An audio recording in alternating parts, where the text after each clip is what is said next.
We're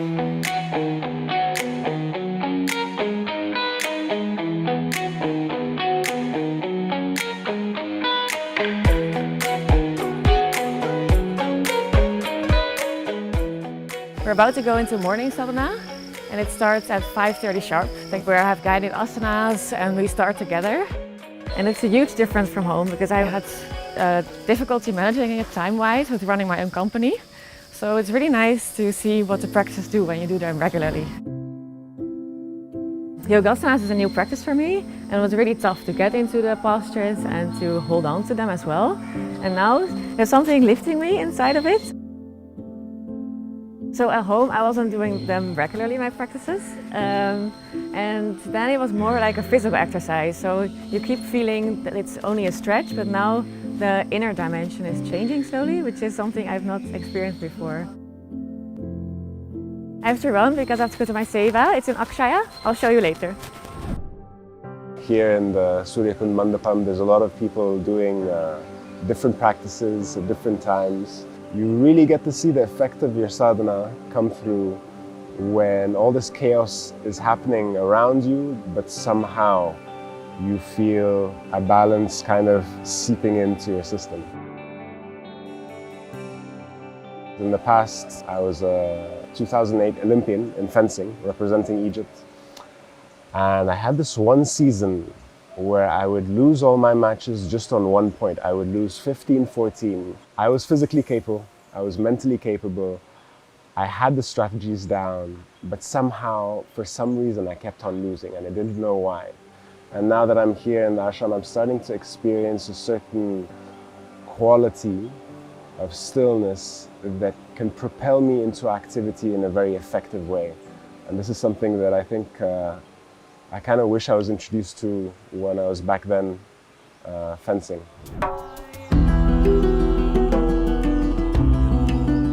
So when I go for pradakshina, a part of me gets deleted. It's like I'm not there. I'm just following the instructions and it's so beautiful. This has made me a very committed person, a very committed individual. I'm very disciplined. I think I'm losing weight because of pradakshina, because I'm walking a lot. So I just finished my morning practices and I'm heading over to the temples.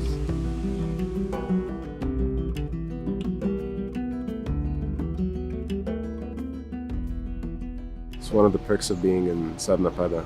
You get to spend time in the dhyaning every day. I've never been in a space like this before that does certain things to my body.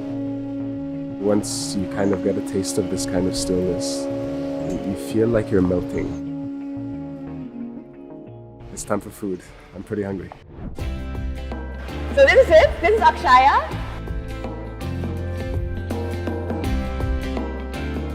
We prepare the food for the whole ashram. It's a couple of thousand people that we feed every day. And every time it's a very lovely surprise. The food is super delicious.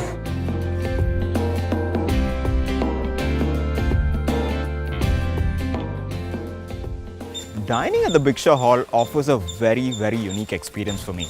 See, you're in the hall with over 500 other people, but then you maintain absolute silence. So what that helps you to achieve is absolute focus on the food. Now I'm here for seva, another fun activity of the day. So actually I was doing the same work before back at home, but there was a lot of difference. Here they call it seva because it is like a seva, it's not like work. Back at home it was so difficult for me to even sit for 15 minutes. But still my friends and my family, and I thought that I'm doing the best. I've achieved so much. But within myself, when I used to, just sit all by myself, I knew that something was missing. I was not performing at the peak. But now here the support system, the entire energy, the way we do it, the way we are committed, it just becomes a very beautiful experience. So say hello to the nursery team.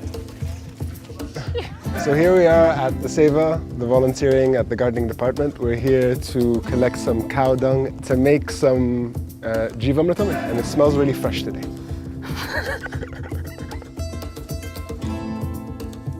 And here are our suppliers.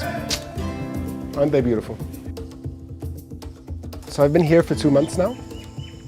And I've done a wide variety of activities here in the nursery in the garden department. It's been very interesting. It's definitely taken me out of my comfort zone.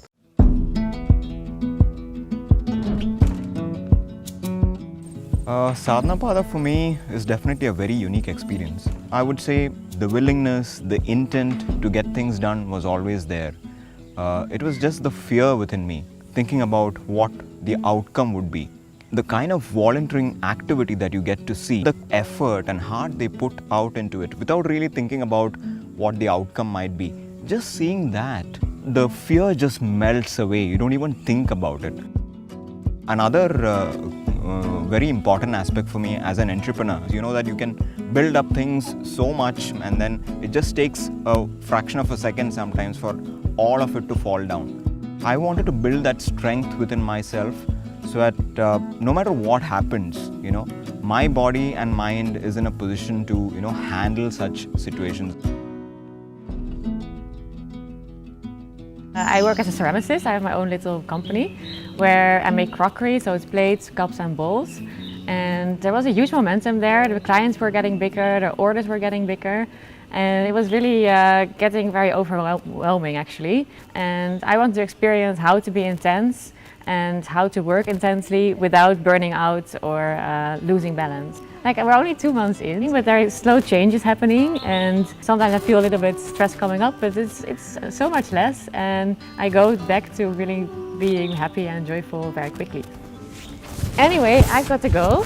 It's satsang tonight, and we're meeting Sadhguru, so I have to do my practices now.